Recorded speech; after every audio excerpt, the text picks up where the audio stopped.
నమస్కారం. Welcome to BRK Sanmargam with Padma.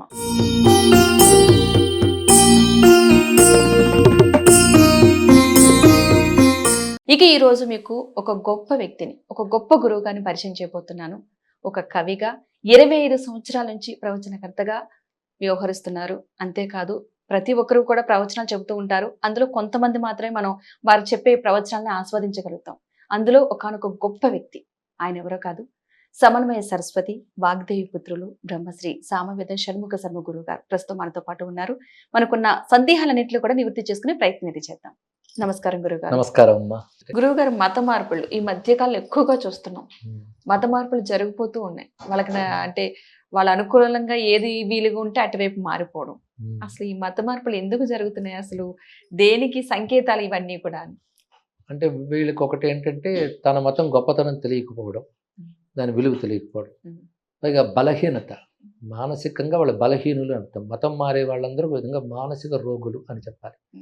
మానసికంగా వాళ్ళ దృఢత్వం లేదు. అదేదో వస్తుందో అటు వెళ్ళిపోవడం, యుక్తిని వాడట్లేదు, వివేకం వాడట్లేదు. అది ఒక్కసారి వాడితే మాత్రం అసలు ఈ మతాలు పుట్టక ముందు నుంచి ఉన్నటువంటి ఒక ధర్మం మాది, ఇందులో ఉన్న వాళ్ళకి వేరే మతంతో పనే ఉంది అని ఒక భావం కలుగుతుంది. ఇందులో ఇంకో మతం తక్కువ చేయడం కాదు, మనదేమి తక్కువ కాదని తెలుసుకోవాలి. ఆ వివేకం లోపించింది.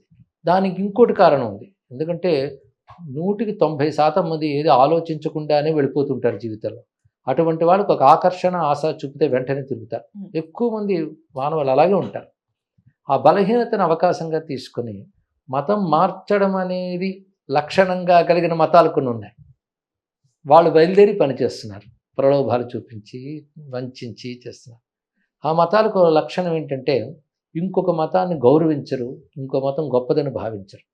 కానీ మన సనాతన ధర్మం గొప్పతనం ఏంటంటే మన ధర్మం మనం పాటిస్తూనే ఎవరైనా గొప్పవాళ్ళని భావిస్తాం. సధర్మేణ ధర్మ శ్రేయ అన్నట్లుగా ఇతర మతాల్లో కూడా మంచి ఉంది అని ఒక భావిస్తాం మనం. కానీ ఆ మాట ఇతరులు అనరు. మీరు గమనించండి, అన్ని మతాలు ఒకటే, భగవంతుడు ఎక్కడైనా ఒకటే అనే మాట హిందువు తప్ప ఇంకెవ్వడనడు. ఒకవేళ వాళ్ళంటే మత మార్పులు లేవు. అందుకే మత మార్పులు కూడా హిందువులనే చేస్తున్నారు వాళ్ళు. కారణం మనకి మతం పట్ల అంత సీరియస్నెస్ లేదు. వాళ్ళకి చాలా సీరియస్నెస్ ఉంది. దాని మీద వ్యాపారాలు నడుస్తున్నాయి, రాజ్యాలు నడుస్తున్నాయి, ఇన్ని నడుస్తున్నాయి. ఇంకా చెప్పాలంటే మాఫియాలు కూడా నడుస్తున్నాయి వాళ్ళ మతాలతో. కానీ మనకు అవేమీ లేదు. మనిషి అభ్యున్నతికి, ఆధ్యాత్మిక అభ్యున్నతికి మతం అని భావించే సనాతన ధర్మం. అలా కాకుండా నమ్మకాలతో సంఖ్యను పెంచుకుంటూ రాజ్యాలు విస్తరణ చేస్తూ మేమే పాలించాలి, మిగిలినవన్నీ అల్పమతాలు, వాటిని నాశనం చేయాలనే కాన్సెప్ట్ వాళ్ళకుంది, మనకు లేదు. కనుక వాళ్ళు ఆ కాన్సెప్ట్ ఉండడం వల్ల బాగా పనిచేస్తున్నారు, మార్పులు చేస్తున్నారు. మనకు అసలు అవగాహన లేకపోవడం వల్ల, అటువంటి కాన్సెప్ట్లు లేకపోవడం వల్ల మన వాళ్ళు మారిపోతున్నారు. కనుక మనం ఇతరులను మనలోకి మార్చే ప్రయత్నం ఎప్పుడు చేయం కానీ మన విలువ మనం తెలుసుకోవాలి. అయితే ఈ మత మార్పిళ్ళ వల్ల మతానికి జరిగే ప్రమాదం కంటే దేశానికి జరిగే ప్రమాదం చాలా ఎక్కువ. ఇది ఆలోచిస్తే నాస్తికుడు కూడా వీటిని నిరోధించాలని చెప్తాడు. ఇది ఎలాగో మనం గమనిద్దాం. భారతదేశం ముక్కలైంది, దేశ విభజన దేనివల్ల? మత మార్పిళ్ళ వల్లే. ఆ మత మార్పిళ్ళ వల్ల ఎక్కువ మందిని మార్చడం వల్ల మాకంటూ దేశం కావాలి, ముక్కలయ్యే. ఇంకోటి, ఇవాళ ఇంతవరకు భారతీయుడిగా లేదా సనాతన ధర్మానికి హిందువుగా ఉన్నటువంటి వాడు మతం మారిన వెంటనే వాడికి దేశంతో కూడా అనుబంధం ఏర్పడదు. అంతేకాదు, దేశం పట్ల ద్వేషం, ఇక్కడున్న క్షేత్రాల పట్ల, ఇక్కడున్న సంస్కృతి పట్ల ద్వేషం ఏర్పడుతుంది. వాళ్ళ సంఖ్య పెరగగానే వాళ్ళు ఉన్న భాగాన్ని ముక్కలు చేసేయమంటారు. కనుక దేశ సమగ్రతకి దెబ్బతీస్తాయి మత మార్పిడి అనేటువంటిది. ఇది తెలుసుకోవాల్సినటువంటిది. అంతేకాదు, మతం మారుతి గురించి స్వామి వివేకానంద ఒక మాట చెప్పారు. హిందువులో ఒకడు మతం మారి వెళ్ళాడంటే ఒక హిందువు తగ్గాడని కాదు, హిందువుకు ఒక శత్రువు పెరిగాడని. ఇప్పుడు మతం మారిన దగ్గర నుంచి చేసే పని ఏమిటంటే తన పూర్వమతానికి సంబంధించిన దేవుళ్ళని తిడతాడు, ఆచారాలను తిడతాడు, పూర్వీకులను తిడుతూ ఉంటాడు. ద్వేషమే ఎక్కడ వస్తుంది? వాళ్ళ ధర్మం గురించి చెప్పుకునే దానికంటే ద్వేషమే ఎక్కువ చెప్తున్నారు. వాళ్ళ ధర్మం గురించి చెప్పుకుంటే మన ధర్మం గురించి చెప్పడానికి చాలా ఉంది.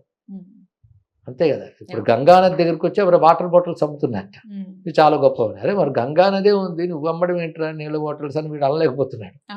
అలాంటి సనాతన ధర్మం గంగానదిలో ఉంది, దానితో మనం ఉన్నాం. ఈ అవగాహన బాగా కలగాలి. మత మార్పిడి దేశానికి ప్రమాదం. ఎందుకంటే ఒక మతంలో ఉన్న అందరు ఆధ్యాత్మిక వల్ల అందరూ ఎదిగిపోరు.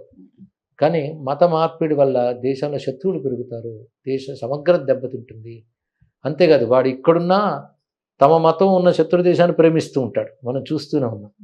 దానికోసం ఈ దేశాన్ని దెబ్బతీయడానికైనా వెనుకాడటం, ఇది మనం గమనించుకోవాలి. కానీ సెక్యులర్ ముద్ర వేసుకుని అది మనం గమనించుకోలేని పరిస్థితిలో ఉన్నాం. ఈ అవగాహన ఇప్పుడు తరానికి బాగా కలగాలమ్మా. అవును గురుగారు. గురుగారు, హిందువులకు కాశీ క్షేత్రం ఎందుకు ప్రాముఖ్యత? ప్రధానంగా ఎక్కువగా వెళ్ళాలి, ఎప్పటికైనా సరే ఒక్కసారి చూడాలనుకుంటూ ఉంటారు, ఎందువల్ల అంటారు? అంటే భారతదేశంలో ఆసేతు సీతాచలం ఎన్నో గొప్ప గొప్ప క్షేత్రాలు ఉన్నాయి, దేనికదే పరిపూర్ణం. అయినప్పటికీ కాశీ గురించి మీరు ఇప్పుడు చెప్పారు కనుక అంటున్నా, కాశీకి ఒక ప్రశస్తి ఉంది. నేను కాశీకి ఎక్కువ వెళుతూ ఉంటాను, గమనిస్తుంటాను. కాశీ గురించి గ్రంథాలు కూడా చదివాను, అటు పౌరాణిక గ్రంథాలు చదివాను, చరిత్రను కూడా పరిశీలించాను. ప్రపంచం మొత్తం మీద అత్యంత ప్రాచీనమైన నగరం కాశీ, లివింగ్ సిటీ, అంటే సజీవ నగరం అది. ఇప్పుడు బాబిలోనియా మొదలైనటువంటి విదేశ ప్రాచీన నగరాలన్నీ ధ్వంసం అయిపోయి లేవు, ఇప్పుడు సజీవంగా ఉన్న గొప్ప నగరం అది. అంతేకాకుండా మన సనాతన ధర్మానికి ఒక రాజధాని చెప్పాలంటే కాశీక్షేత్రం.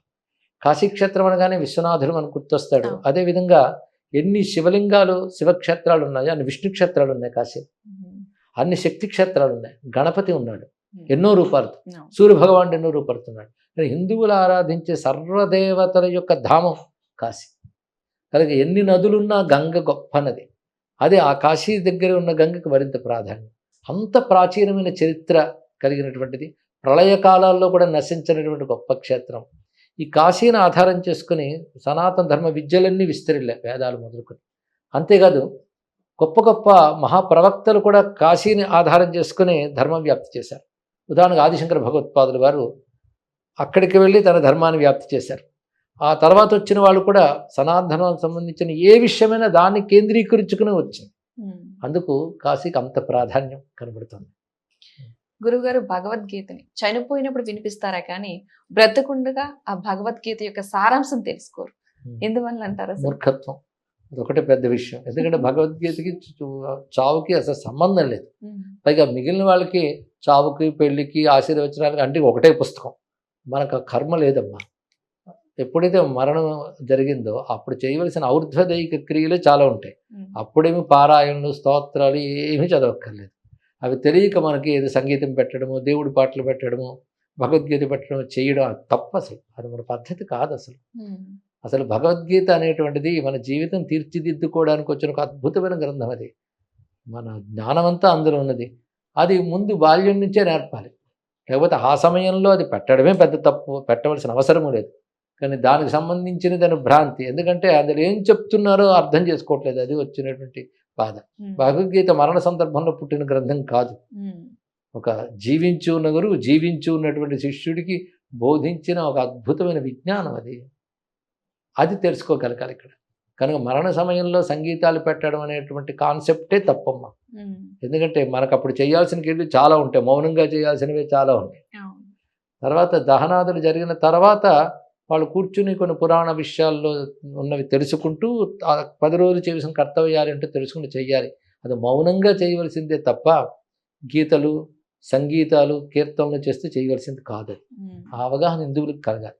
ఒకటే హిందువులకి హిందుత్వం అంటే ఏంటో తెలియనంత అవివేకం బాగా ఏర్పడిపోయింది. అదే బాధాకరమైన అంశం. అది తొలగించడానికే ఈ ప్రవచనాలు వగైరాలన్నీ చేస్తూ ఉన్నాం. నేను నాలాంటి వాళ్ళు అందరూ పెద్దలు చేస్తున్నారు, నన్ను మించిన పెద్దలు కూడా చాలా మంది చేస్తున్నారు.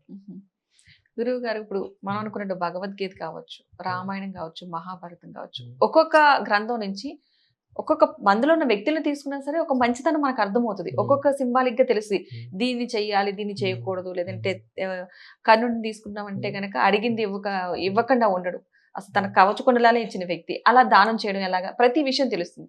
కానీ ఇవన్నీ తెలిసిన జనం చదివినా సరే కానీ దాన్ని ఎందుకు పాటించరంటారు? తెలుసు కొంతవరకు, తెలియని వాళ్ళు ఎలాగ పాటించరు, తెలిసిన వాళ్ళు ఎందుకు పాటించరు? సాధారణంగా ఎక్కువగా ఎన్ని తెలిసినా పాటించని లక్షణం ఒకటి ఉంటూ ఉంటుంది, అయినా తెలియజేస్తూనే ఉండాలి ఇక్కడ. ఎందుకంటే ఒక 100 మంది విన్నా అనుకోండి, 90 మంది పాటించరు, 10 మంది అయినా పాటిస్తారుగా. తప్పక అసలు పాటించకుండా ఉండడం అనేది ఎక్కడ ఉండదు. అందుకు చెప్తూ ఉండాలి. ఎక్కువ మంది కాకపోయినా కొద్ది మంది అయినా ప్రభావితం అవుతారు. మనం ఎప్పుడు క్వాలిటీని చూస్తాం క్వాంటిటీ కంటే.